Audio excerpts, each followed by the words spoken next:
जे तब शूरा संयम धीरा सिद्धवधो अणुराइया रणतैरंजिए कम महे गंजिए तेरी शिवर मैं झाइया।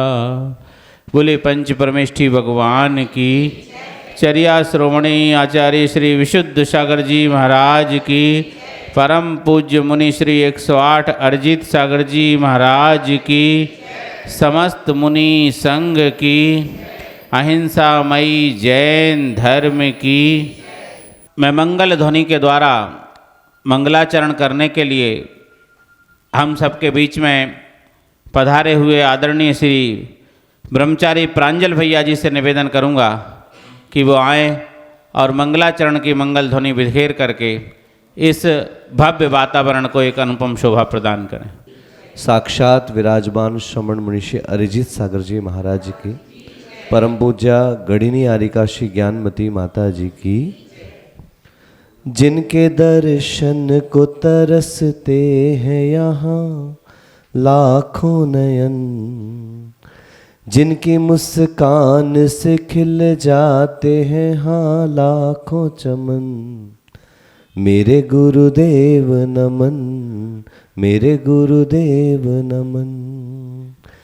छोड़ घर बार को महावीर का पथ अपनाया, यूं कषायों को कसा भेष दिगंबर धारा। बिछौना धरती को बना के ओढ़ते हो गगन। मेरे गुरुदेव नमन, मेरे गुरुदेव नमन। जिनके दर्शन को तरसते हैं यहाँ लाखों नयन, जिनकी मुस्कान से खिल जाते हैं हाँ लाखों चमन।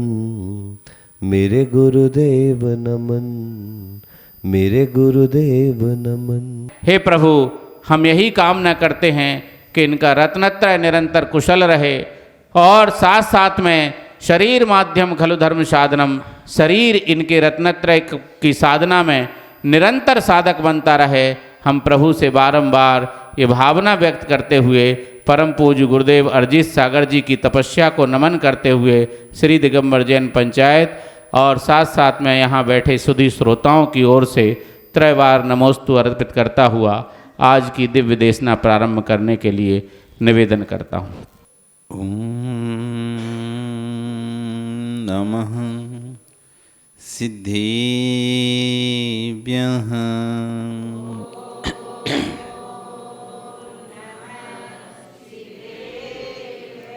ओम नमः सिद्धेभ्यः।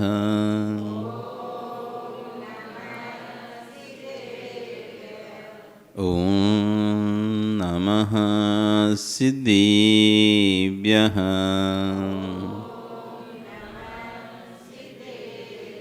तिर्यणि खग्गिणाये रुतारी मोहे सिर सिरेणि विहू। आयरी राव पसियो परवादिन्यो भव्य जी लोए। नमो अरिहंताणं नमो सिद्धाणं नमो आयरियाणं नमो वज्रायाणं नमो लोये सव्यसाहुणं। बोले अनंत अनंत परमेष्ठी भगवानी की, आदिरम आदिनाथ भगवानी की, वर्तमान शासन नायक महावीर भगवानी की। बोले आचार्य गुरु कुलभद्र स्वामी महाराज जी की, आचार्य गुरु श्री अक्षर विश्व सागर जी महाराज जी की, अहिंसा में विश्व धर्म की।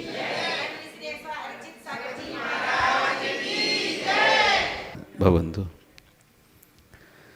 वर्तमान शासन नायक वर्धमान स्वामी के शासन में तीर्थंकर प्रभु की शरण निश्रा में बैठकर हम सभी जिन देशना का श्रवण कर रहे हैं।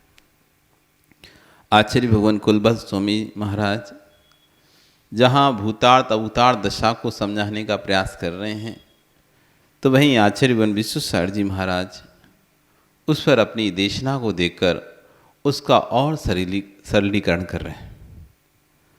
यहाँ समझा रहे थे हर्ष विषाद संक्लिष्टता है तो हर्ष भी संक्लिष्टता है। मात्र विष के भक्षण से, श्वास के निरोध से अपने आप के आत्मदाह करने से आत्मघात नहीं होता, संक्लेश परिणाम में जीवन व्यतीत करने से भी शीघ्र मृत्यु प्राप्त होता है। जो हम 24 घंटे अपने जीवन में संक्लिष्टता बरतते हैं, उससे हमारी आयु कम हो जाती है। संक्लेश परिणाम आयु से आयु का क्षय होता है। विष की वेदना से, हिमपात से, आहार के निरोध से, अग्नि वज्र आदि निमित्त से और निज संक्लिष्ट परिणामों से आयु का क्षय होता है। किसी ने जहर नहीं खाया, अश्व से भी नहीं मरा, अचानक मृत्यु हो गई, क्या हुआ? हृदयघात हो गया। क्यों हो गया हृदयघात? अटैक आ रहा है, किस लिए आता है अटैक? अटैक आ गया, सिर्फ कसाय में अटैक नहीं आता, रोने गुस्से में अटैक नहीं आता, टेंशन में अटैक नहीं आता, खुशी में भी अटैक आ जाता है। खुशी में भी अटैक आ जाता है। जब कोई भी कसाय अपने वेग में आती है तो हृदय की धड़कन बढ़ जाती है, सांसों की गति तेज होता आती है और जो अंदर की अवस्था है वो पूरी बिगड़ जाती है, चरमरा जाती है, जी मरण को प्राप्त हो जाता है। असमय में जाने से परिवार की व्यवस्था तो भंग हुई है, परंतु परिणामों की व्यवस्था भी भंग होने से भविष्य की आयु की व्यवस्था भी भंग हो गई इसके। जितना हो सके अपने जीवन में ज़्यादा कुछ नहीं करो, इतना ही करो आप अपने परिणामों की रक्षा कर पाओ। कोई रक्षा कर पाओ नहीं कर पाओ चलेगा, दूसरे की रक्षा तो उसके कर्म के आश्रित है। दूसरे को बचाना तो कर्माश्रित है। हम दूसरे को बचा पाएंगे नहीं बचा पाएंगे तो कर्माश्रित है। उसका आयु कर्म यदि शेष है तो हमारा पुरुषार्थ सफल हो जाएगा। दूसरे को बचाने में तो हमारा पुरुषार्थ तभी सफल होगा जब उसका स्वयं का आयु कर्म शेष होगा।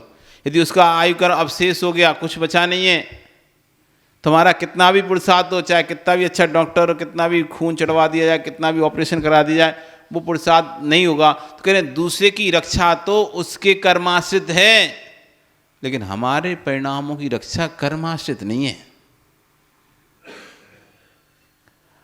कर्म का उदय आने पर फल भोगना पड़े ये कोई जरूरी नहीं है। कर्म का उदय आने से उसका फल भोगना पड़े ये कोई नियामक नहीं है। हम चाहें हम कर्म का फल भोग भी सकते हैं, हम चाहें तो उस कर्म का फल नहीं भी भोग सकते।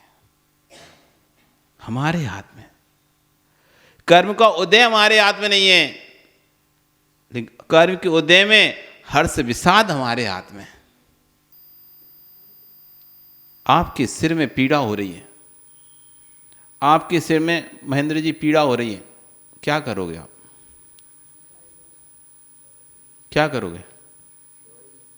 बेटे को बोलोगे भैया सिर में पीड़ा हो रही है, दवाई लेके आओ, वो दवाई ला देगा, आप दवाई खा लोगे, पीड़ा शांत नहीं। अब क्या करोगे? दवाई खा ली, अब क्या करोगे? भोगना पड़ेगा ना।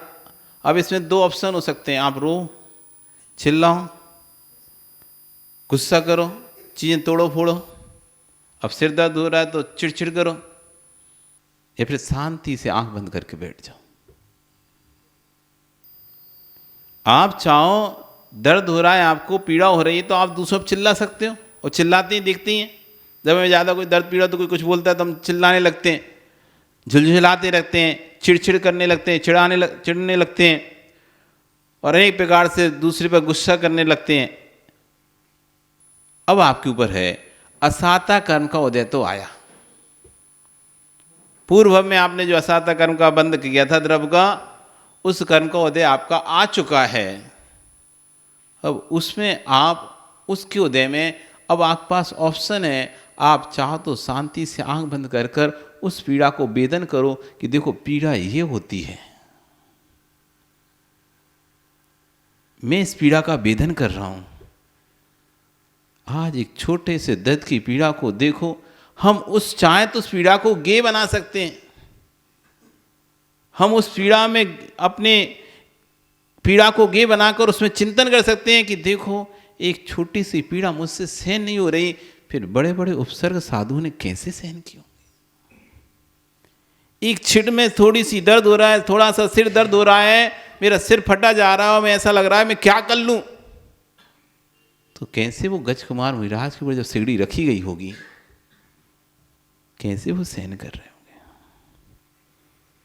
कैसे उन पांडवों को जब गर्म कड़े लोहे के पहनाए जा रहे होंगे, तब वो कैसे सहन कर रहे होंगे। फिर कार्तिक मुनिराज जब उनके शरीर को बसूले से छीला जा रहा होगा, तब कैसे उसको सहन कर रहे होंगे। वे गुरुदत्त स्वामी जिनको आग लगाई जा रही है, वे कैसे उस पीड़ा को सहन कर रहे होंगे। वे चिल्लाती मुनिराज जिनकी आंखों को चीलों ने निकाल लिया, वे कैसे उस वेदना को सहन कर रहे होंगे। कैसे वे सुकुमार सुकौशल मुनिराज जिनके पैर को श्यालनी भग रही है, कैसे वो पीड़ा को सहन कर रहे होंगे। उस पीड़ा को गे बनाओ, इतनी सी पीड़ा मुझसे सहन नहीं हो रही, इतना सा दर्द मुझसे सहन नहीं हो रहा। वो दिगंबर मुनिराज कैसे केशलोंज का दर्द सहन करते होंगे। एक सिर में थोड़ा सा दर्द मुझे बेचैन कर रहा है।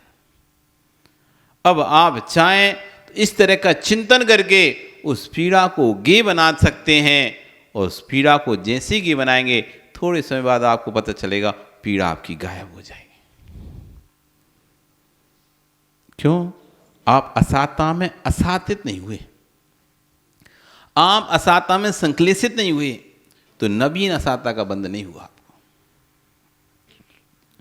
हम उसी असाता में संक्लेश हो जाते, घर में विपरीत व्यक्ति मिल आ गया, ऐसी बहू आ गई, पूरा घर शांति से चलता था, 3 भाई 4 भाई शांति से रहते थे, अभी तक 3 बहुएं आई, अच्छे से घर चल रहा था, बढ़िया से घर चल रहा था, लेकिन जैसी चौथी बहू आई ऐसा कलह मचा, ऐसा कलह मचा घर में, सब न्यारे न्यारे हो गए।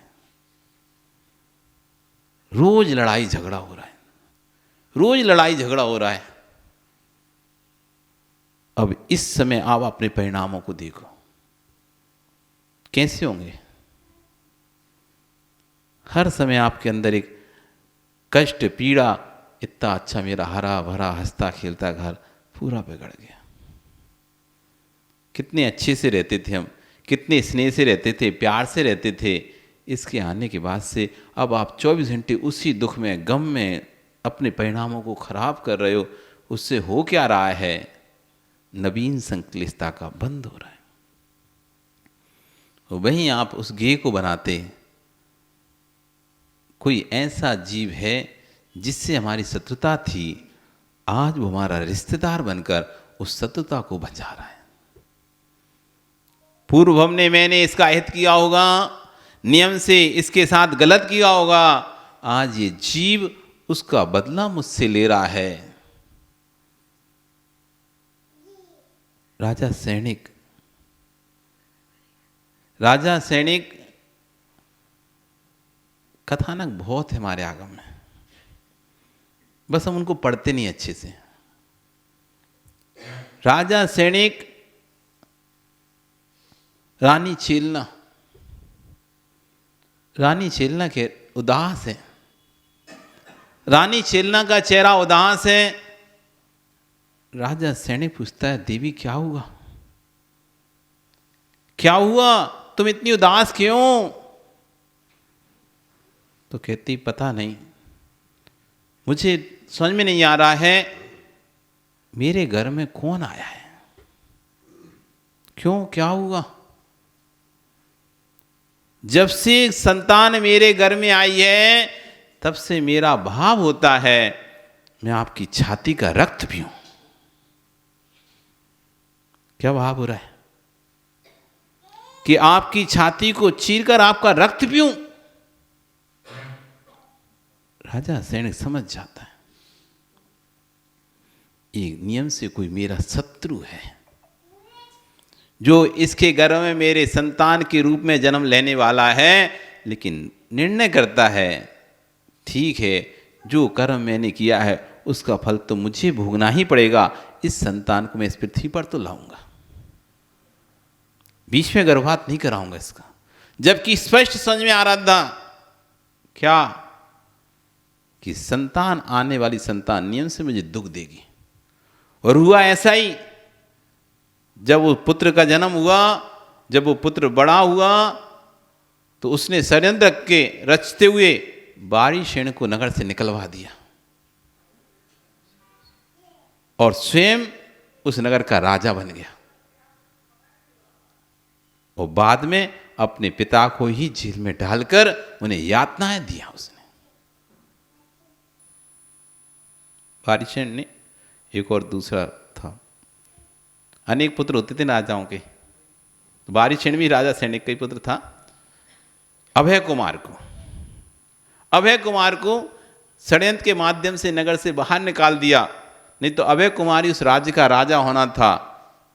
सो दूसरा चिलाती वो कौन, कुणिक उस राज्य का राजा बन गया और कालांतर में उसी कुणिक ने अपने पिता को जेल में डालकर अनेक यातनाएं दी। यातनाएं सहन करते हुए सैनिक सोच रहा था जो कर्म किया है उसका फल तो भोगना ही पड़ेगा। मैंने पूर्व में कोई ऐसा कर्म किया, क्या किया था उसने? तो पूर्व में उसने एक मुनिराज को परेशान का नहीं था, लेकिन फिर भी इस तरह की आज्ञा दी तो जिससे मुनिराज परेशान हो गए और अंतिम समय में उनका मरण हो गया। उन्होंने निधान बंद कर लिया कि मेरी तपस्या का कोई फल हो तो मैं इससे बदला लूं।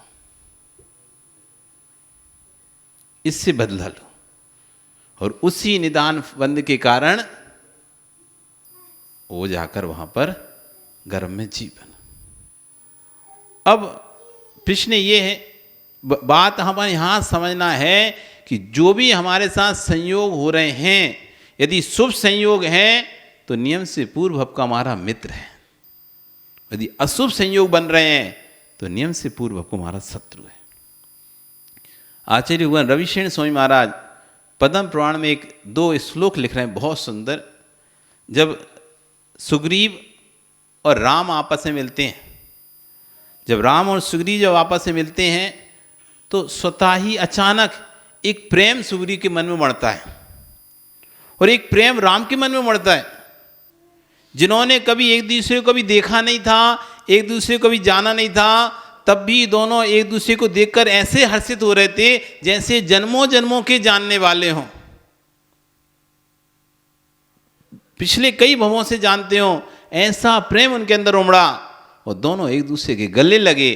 तब रविशेन स्वामी महाराज श्लोक लिखते हैं, यम वीक्षिते जायते चित्तम मनसा स प्रसन्नते। जिसको देखकर कोई भी कारण ना होने पर भी मन प्रसन्न हो जाए, प्रफुल्लित हो जाए, खिल जाए, नैन खिल जाए, सा निश्चित विज्ञो सा मित्र पर भव का। नियम से जानो ये तुम्हारे पूर्व भव का मित्र है।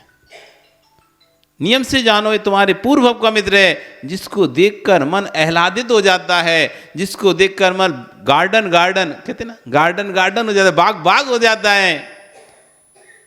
ये व्यक्ति आपका नियम से पवन जी पूर्व भव का मित्र है। कौन था वो सुग्रीव? पूर्व भव में बैल था। कौन थे राम? पदम रुचि सेठ थे राम। जब बैल मरणासन अवस्था में चौराहे पर लोगों के पत्थर खा रहा था, लाठियां खा रहा था और संकलेशता से अपने प्राणों को छोड़ने वाला था, तब ये पदम रुचि सेठ उसी चौराहे से निकलते हैं और जीव की जब मरणासन, उस बैल की मरणासन अवस्था को देखते हैं, अंदर से दया भाव स्फुटित हो जाता है और तुरंत उस लोगों को, वहां से लोगों को हटाकर, जो भीड़ थी, उस बैल को नमकार मन सुनाते हैं, साथ में संबोधन देते हैं, हे जीव, पूर्व भव में तुमने मायाचारी की, छल कपट किया था, उसके परिणाम से तुम्हें तिरंज गति को प्राप्त हुए हो। अब संकलित परिणाम मत करो, नहीं तो नरक गति चले जाओगे। अति संकलेश भाव से मरियो, घोर सब्र सागर में पड़ियो। 6 डाला में दौलराम जी लिख रहे हैं ना कि त्रिंच जब अनेक दुखों को भोगता है और अंतिम में उन दुखों के साथ मरता है अति संकलेश परिणामों से, तो कहां जाता है? नरक में चला जाता है। वो समराए, तुम संकलेश भाव मत करो, शांत भाव रखो। पूर्व में तुमने मायाचारी छल कपट किया था, दूसरों का पैसा खाया था, दान का पैसा खाया था, दूसरों की संपत्ति को हड़पा था, उसका परिणाम है तुमको बैल बनना पड़ा। जो बैल बनकर यहाँ पर दूसरों की संपत्ति खाते हैं, हड़प लेते हैं, बाद में बैल बनकर अगले भव में चुकाते हैं, कर्ज चुकाते हैं। आपने जिसका भी खाया है, जिसका भी रखा है, खुश मत होना। वो अगले भव में या इसी भव में तुम्हारी संतान बनकर, तुम्हारा पोता बनकर अगर जन्म ले लिया ना, पूरे पैसे को नष्ट कर देगा। करोड़ों की संपत्तियों को ऐसे खाक करता है, आप देखते रह जाओगे। कौन है ये जिसका तुमने पूर्व में लेके दबा के रख लिया था, अब वो तुम्हारे पोते के रूप में या संतान के रूप में ये जीव ने जन्म लिया है। अब तुम रो रहे हो, बिलख रहे हो, तड़स रहे हो कि भैया क्या करें, बेटी को कैसे करें, दुनिया से कर्जा लेकर ये पूरा नष्ट कर दिया, घर नष्ट कर दिया, परिवार नष्ट कर दिया। कौन है जीव जिसका हमने पूर्व भव में लिया था, इस भव में अब चुकाना पड़ रहा है। इसलिए जिन जिन ने मंदिर का पैसा दान के रूप में लिखवा रखा है अपने सिर पे, भैया जल्दी दे देना, ऐसा ना हो आयु निकल जाए और तुम पैसे के बिना दिए मर गए ना, अगले भव में फिर बैल बन के चुकाना पड़ेगा। जहां भी जन्म लोगे तो वहां कोई ऐसी संतान जन्म लेगी तुम्हारे घर में, वो सारा पैसा कमाओ, कितना कमा रहे हो, जितना कमा सको कमाओ कमाओ कमाओ, गधों जैसे कमाओ, वो राजाओं जैसे लुटाएगी। तुम गधों जैसे कमाओ, वो राजाओं जैसे लुटाएगी। इसलिए भैया मत लेके जाना। आगम में स्पष्ट है, जो दान की राशि दिए बिना मर जाता है अथवा दान की राशि को नहीं देने के भाव रखता है और नहीं देता है, ऐसा व्यक्ति 60,000 वर्ष तक विष्ठा में कीड़ा बनता है। जो निर्माल का सेवन करता है, दान राशि मंदिर की राशि बोलने के बाद वो वर्षों वर्षों तक उसको व्यापार में उपयोग करता रहता है। एक तो परिस्थिति नहीं है इसलिए नहीं दे पा रहा, और एक इसलिए नहीं दे रहा अभी व्यापार का सीजन का समय, मंदिर में क्या जरूरत है, जब होगी जरूरत तब दे देंगे, अभी तो कोई जरूरत है ही नहीं मंदिर में। सो व्यापार लगाते हैं भी तो आराम से करते हैं व्यापार खूब, फिर देखेंगे दे देंगे, कौन हम भागे जा रहे हैं। आदमी भाषा तो ऐसी रहती है। तुम लेने जाओ किसी से, किसी ने बोली शिक्षा से ली थी, किसी के दबाव में तो ली नहीं थी, किसी ने कहा तो था नहीं, उधारी तो थी नहीं, अब उससे लेने जाओ तो कहता है भागे थोड़ी ना जा रहे, दे देंगे, खा थोड़ी ना रहे मंदिर का पैसा। भैया तुम किस पे तोहमत दिखा रहे हो? तुमने स्वयं तो शिक्षा से लिया था, उस समय तुमने ये नहीं सोचा था क्या कि देना पड़ेगा? उस समय तो अच्छे अच्छे ले लिया, अब आ रहे यार देना पड़ेगा, इतना पैसा देना पड़ेगा, अब लग रहा है इतना पैसा देना पड़ेगा। सो अब तुम उससे घुमा रहे हो ऐसे, थोड़ा थोड़ा करके दे देंगे, थोड़ा थोड़ा करके दे देंगे, 10,000 करके दे देंगे, 20,000 करके दे देंगे, अब हम इकट्ठा तो नहीं देंगे, ऐसे ऐसे करें। तो जब ले रहे थे तब इस बात को समझ में नहीं आया था क्या कि पैसा बोली लगा रहे तो देना भी तो पड़ेगा? उस समय सो नाम का बड़ा सा टीका लगवा लिया, गले में बड़ी सी माला पहनवा ली, सिर पे बड़ा सा मुकुट लगा लिया और खूब आनंद से उस कार्य का आनंद ले लिया। अब जब देने की बारी आई, थोड़े थोड़े देंगे, अथवा अभी नहीं देंगे, अब साल भर बाद देंगे, 2 साल बाद देंगे, अथवा वो तो हमने नहीं ली थी, गलती से हो गई थी, अब देखते हैं अब क्या करेंगे, सोचते हैं। आश्चर्य कह रहे हैं, रख लो, किसी का कुछ नहीं बिगड़ेगा, किसी का कुछ नहीं बिगड़ेगा। जो बिगड़ना है तेरी आत्मा का बिगड़ेगा। उस पैसे को आप पचा ही नहीं पाओगे, कहीं और रास्ते से पैसा निकल जाएगा। जो व्यक्ति दान नहीं देता और अपने पैसे को संचय करता है, तो पैसे को तो आचरण करना है, बेस्यासम लक्ष्मी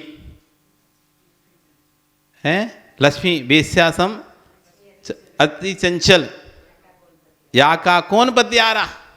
तुम सोच रहे हम अपने भर के रखे रहेंगे, रख रहे हो, एक दिन आएगा, एक इनकम टैक्स की रेट पड़ेगी और जितना तुमने रखा था सारा चला जाएगा। रख लो, फिर सोचो काय को रखा, अच्छा खासा दे देते मंदिर में तो कम से आज बच तो जाते, फंस गए ये तो उल्टा। तो व्यक्ति यदि दान नहीं करता, निकालता नहीं है, तो अनेक माध्यम हैं पैसे जाने के। जब आने के माध्यम अनेक हैं तो जाने की अनेक माध्यम है। घर में आदमी बीमार हो गए, लो जाओ अब डॉक्टर पास, भैया डॉक्टर कह रहे 50 पहले 5 लाख रुपए जमा करो काउंटर, फिर हम हाथ लगाते हैं। अब बढ़ा के पहले तो कह रहे है ही नहीं है, अब पता नहीं कहाँ से निकल रहा है। आज है ही नहीं हमारे पास पैसा, हमारे कोई दान पुण्य के है ही नहीं पैसा, हम कहाँ से दें, है ही नहीं है। और एक व्यक्ति को हो जाने दो अस्पताल में भर्ती, फिर देखो कहाँ से निकलता है। दद्दा लोग जब बात सुनते हैं, खाने को तो वैसे तो बहुत रोते हैं, है नहीं है। ओ भैया महाराज जी उसके इलाज में 25 लाख रुपए लग गया, ये आया कहाँ से तेरे पास 25 लाख रुपया, अभी तो रो रहा था है ही नहीं है। एक दिन पहले तक तो रो रहा था कुछ ही नहीं हमारे पास, तो कुछ ही नहीं है, और 25 लाख 30 लाख कहाँ से आ गया। मत दो तो यहां से दो, जाना है तो जाना है। जो चीज निकलनी है, यदि पानी की पानी निकलता है मोटर से, अपन नदी से निकालते ना, प्रेशर से आता है। हिमांशु यदि तुम उसे पानी को निकलने दो तो निकलता रहेगा, सीधा सीधा जाता है, और तुमने पानी का मुख बंद कर दिया आगे से, अब पानी क्या करेगा। या तो नली को जहां जहां नली के छेद होंगे वहां से उसके फुब्बारे फूटना शुरू हो जाएंगे, नहीं तो नली को फाड़ के निकल जाएगा, पर निकलेगा जरूर। तुम उसके प्रवाह को रोक नहीं सकते हो, उसकी धारा को रोक नहीं सकते हो। वो कहीं ना कहीं से दूसरे माध्यम से, दूसरी जगह से वो पानी निकल जाएगा। ऐसी संपत्ति का जो प्रवाह है वह चलायमान है। जो संपत्ति का धन का प्रवाह है वो चलायमान है, चलता रहेगा, आता रहेगा, चलता रहेगा। और तुमने जैसी जहां रोकने की कोशिश करी तो दूसरे माध्यम से निकल जाएगा। मत दो इधर दान, मंदिर में मत करो कुछ भी, ठीक है। देखो फिर पड़े हैं बीमार, ऐसे कितने घर हैं। करो सेवा, लगाओ लाख रुपए खर्चा करो, 2 लाख रुपया। तो ये पता ही नहीं था कि मैं यदि भक्ति भाव से दान देता तो मैं पुण्य का संचय करता। मैं भक्ति भाव से दान देता, खुले हृदय से दान देता तो पुण्य का संचय करता। वो पुण्य का संचय जब मैं करता तो पुण्य वालों पर विपत्ति आती नहीं है। एक बार एक राजा ने क्या किया, भानु अपने नगर में किमिक्षी दान की घोषणा करी। किमिक्षी मतलब जिसको जो इच्छा वो ले लो, उसको कहते हैं किमिक्षी दान। अब राजा ने तो घोषणा कर दी, अब देने वाला तो कोषाध्यक्ष होता है, कैशियर होता है, अब उसका जी दुखे। हाँ सही है भैया, देने कभी कभी सेठों को जितना जी नहीं दुखता उसका उनके नीचे वालों का जी दुखता है। सेठों का जितना जी नहीं दुखता, सेठ ने तो कह दिया इसको दे देना 10,000, वो देने वाला किसे, अरे काय की 10,000 दे रहे तुझे, नहीं 9,000 ले ले, 8,000 ले ले। अरे सेठ ने जब 10 बोलिया तुझे क्या दिक्कत हुई, दे ना। तो वो नीक निगाह के उसको रोकना चाह रहा, कैसे करके सुना मिले। तो नीचे वाले को बड़ी प्रॉब्लम होती है, ऊपर वाला यदि कहता है भैया मुझे प्रॉब्लम नहीं है, तब भी नीचे वालों को बहुत प्रॉब्लम रहती है। ऐसे कैसे हो सकता है, ऐसे कैसे ले सकते हैं, ऐसे कैसे दे सकते हैं, बड़ी समस्याएं जगत में। यदि हम कह दें हमें इस कार्य से कोई प्रॉब्लम नहीं है, तो कुछ लोग कहेंगे ऐसे कैसे प्रॉब्लम नहीं है, हमें तो प्रॉब्लम है। अरे तुम्हें प्रॉब्लम क्यों है? जब हमें प्रॉब्लम नहीं है, हमको समस्या नहीं है, फिर तुम्हें किस चीज़ की समस्या है? जब संबंध हमसे धन राजा का है, धन राजा का है, जो भी होगा तो राजा का होगा ना, उस कोषागार का क्या होगा? फिर भी उस कोषागार को बड़ी समस्याएं हैं, बड़ी परेशानियां हैं, होती हैं, सभी समाजों में होती हैं, देश में होती हैं। सो उसने किमिक्षिक दान की घोषणा कर दी। किमिक्षिक दान घोषणा हो गई। अब कोष से धन जाने लगा। अब जाने लगा तो कोषागार को बड़ी चिंता, कहीं कोष खाली ना हो जाए। कोष खाली हो जाएगा तो फिर सैलरी कैसे देंगे, और नगरीय व्यवस्थाएं कैसे होंगी, ये कैसे होगा, वो कैसे होगा। वो मंत्री के पास पहुंच गया। अब सुरेश जी मंत्री बन गए अभी, तो सुरेश जी के पास ही पहुंच गया भैया कि सुरेश जी जाओ राजा से बोलो। हर कोई की हिम्मत तो राजा से बोलने की हो नहीं सकती। आप मंत्री हो, आप बोलो कि ऐसे यदि अपन ने देते रहे तो खजाना तो खाली, और फिर आगे क्या होगा। मंत्री बोले बात तो सही कह रहे हैं, बात तो सही कह रहे। होता भी ऐसे जैसे कोई महाराज से तुम्हें कोई बात कहनी हो ना, तो तुम तो जाके कहनी, पर डरता है आदमी महाराज जी से कैसे बोले।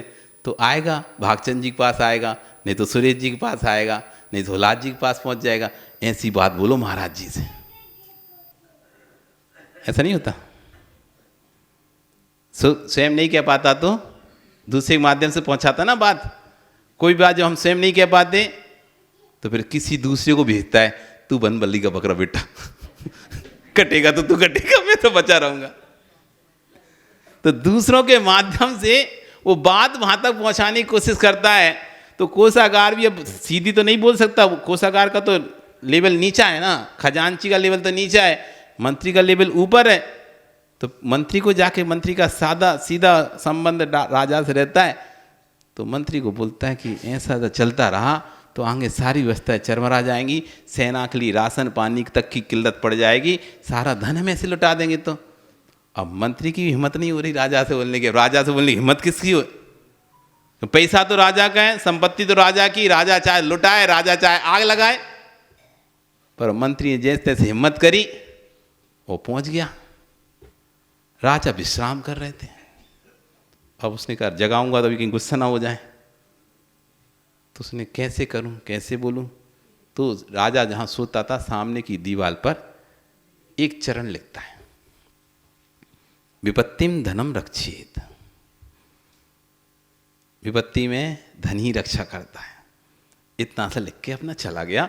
वो तो पता था राजा समझदार है, समझ जाएगा तीसरी उस बात में कि विपत्ति में धन रक्षा करता है भैया, तो विपत्ति धन बचा के रखो।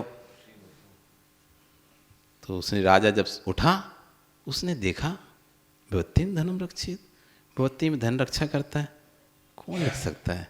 ये तो मंत्री के अलावा कोई की हिम्मत हो नहीं सकती। वो क्यों लिखा इसने? तो उसने, हाँ लगता है इसीलिए लिखा कि किमिक्षिक दान चल रहा है अभी आजकल। अभी यानी किमिक्षिक दान की घोषणा की है, तो हो सकता है ये इसके लिए कर रहा। अब राजा को उत्तर तो देना जरूरी है। तो उसने भी उसके आगे एक और लिख दिया, पुण्यात्मा किम विपत्ति। श्रीमताम किम विपत्ति, पुण्यात्माओं के ऊपर कैसी विपत्ति? धनवान श्रीमान के ऊपर, पुण्यमान के ऊपर विपत्तियां कैसे आएंगी? नहीं आ सकती कोई विपत्ति। जो पुण्यात्मा है उसके ऊपर विपत्ति नहीं आई। अगले दिन जब मंत्री आया, उसने देखा प्रश्न का उत्तर नहले पे दहला। इसे कहते हैं नहले पे दहला। अब क्या बोले? अब उसने उसका भी, अब मंत्री वो भी कैसे हार माने।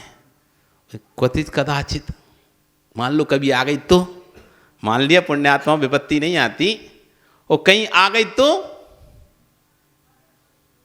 अगला चरण जो लिखता है उसके बाद वो मंत्री भी शांत हो जाता है। संचित धनम नश्यते, संचित किया हुआ धन भी संग्रह किया हुआ धन भी जब कभी विपत्ति आएगी तो संचित किया संग्रह हुआ किया हुआ धन भी तुम्हारा सारा नष्ट हो जाएगा, वो धन भी काम में नहीं आएगा।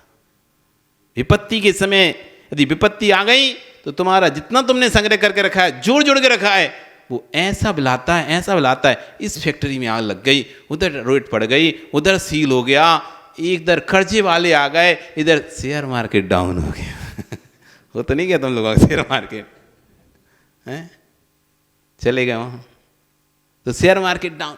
मतलब चारों तरफ से जब विपत्ति आती है ना तो चारों तरफ से गिरती है आदमी को। इधर पैर टूट गया, कोई स्लिप हो गया, इधर अस्पताल में भर्ती हो गए, इधर एक्सीडेंट हो गया, इधर गाड़ी का नहीं था वो पकड़ लिया किसी ने। अनेक प्रकार से चारों तरफ से जब विपत्तियां गिरती हैं तो चारों तरफ से एक साथ उस पर मार पड़ती है। संचित धनम नश्यते, संचित धन भी नाश को प्राप्त हो जाता है। कमाना है तो पुण्य कमाओ, कमाना है तो पुण्य कमाओ, धन तो अपने आप आएगा। साधुओं के पास धन नहीं है, साधुओं के पास पंकज धन नहीं है, लेकिन पुण्य है। सो आप जैसे धनवान उनके आगे पीछे घूमते रहते हैं। इनके पास धन नहीं है पर तुमसे ज्यादा अमीर हैं। इनके पास कुछ भी धन नहीं है, इनके पास इतना पुण्य है, इतना पुण्य है कि आप जैसे करोड़पति, अरबपति, खरबपति जीव उनके आगे पीछे हाथ जोड़े, आदेश करो बस। तुमने इतनी मेहनत से जो संपत्ति कमाई, वो अरबपति खरबपति पीछे घूम रहे हैं, आप एक आदेश करो, आपके आदेश पर लाखों रुपए ऐसे निसार कर देंगे। अभी पट्टाचारी महोत्सव हो रहा है इंदौर में। वहाँ एक जो वहाँ का व्यक्ति है, सुमति धाम का है, तो उधर का वो जो उसका जो मालिक है वो ऐसे आचार्य के हाथ जोड़े खड़ा है, आप बोलो तो क्या खर्चा करना है, करोड़ रुपए में ऐसे पानी की तरह खर्चा करूंगा। उसने टारगेट रखा है, मैं 300 साधुओं को कम से कम बुलाने का प्रयास करूंगा, उनको लाना छोड़ना सब करूंगा। सोचो आप क्या भाव है, कैसे कमाया हुआ पैसा, कैसे भी कमाया, लेकिन पैसा तो मेहनत से कमाया अपना ही है ना, क्यों खर्चा करें फालतू।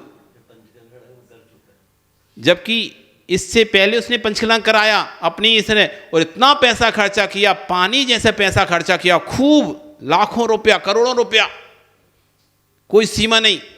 उससे फिर पुनः फिर से भाव बनाया कि पट्टाचार्य महोत्सव मेरे सुमति धाम में ही होना चाहिए, इसलिए जितना भी व्यय होगा, जो भी खर्चा होगा मैं करूंगा। आप सोचो क्यों कर रहा है व्यक्ति खर्चा। 1 रुपये कमाने में पसीना आता है पंकज, आता ही नहीं आता।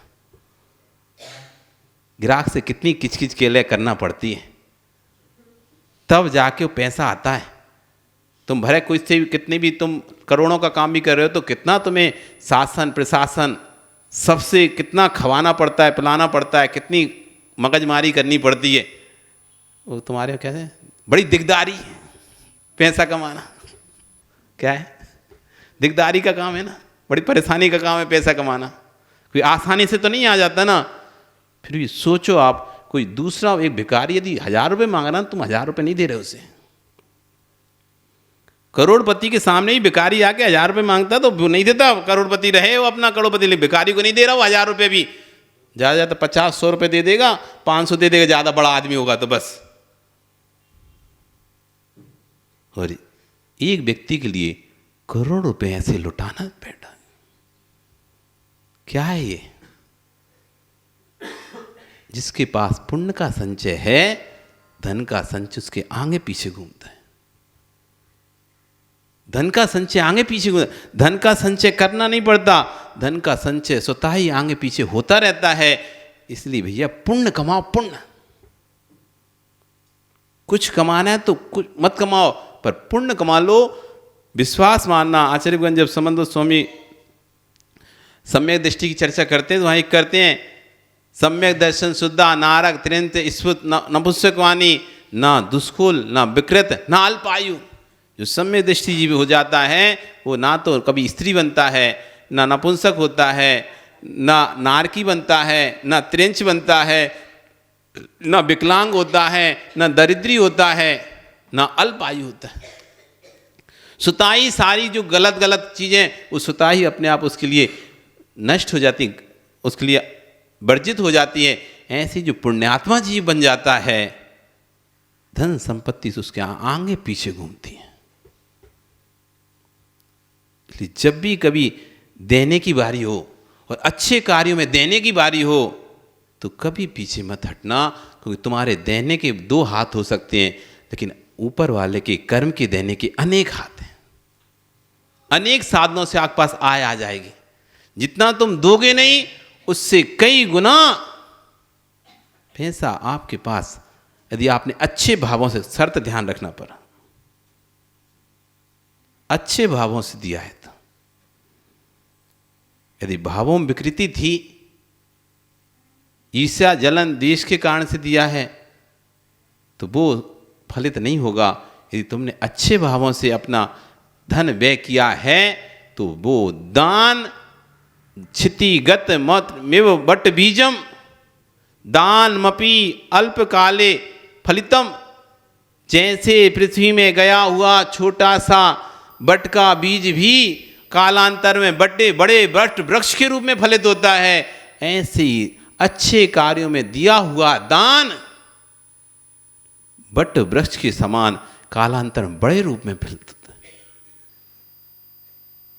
इसलिए जहां जहां मौका मिले, और जब ये स्पष्ट क्लियर हो जाए और अच्छे से क्लियर हमारे दिमाग में हो जाए कि मेरा पैसा अच्छे कार्य में लगेगा, वहां तो दिल खोल के दे देना चाहिए। जहां ये समझ में नहीं आए पता नहीं इस पैसे का उपयोग कहाँ होगा, कैसे होगा, तब फिर भी एक बार उसके विषय में जानकारी लेकर वहां पे देना चाहिए। लेकिन जहां तुम्हें स्पष्ट लग जाए इस पैसे का उपयोग मेरा अच्छे कार्य में होगा, मैं यहाँ दूंगा तो नियम से पैसा अच्छे कार्य में लगेगा, साधु व्यवस्थाओं लगेगा, इसमें लगेगा, उसमें लगेगा, तो दोनों हाथों को खुल देना चाहिए। मत करो संकोच, जितना दोगे उससे कई गुना पाओगे। पुण्यवान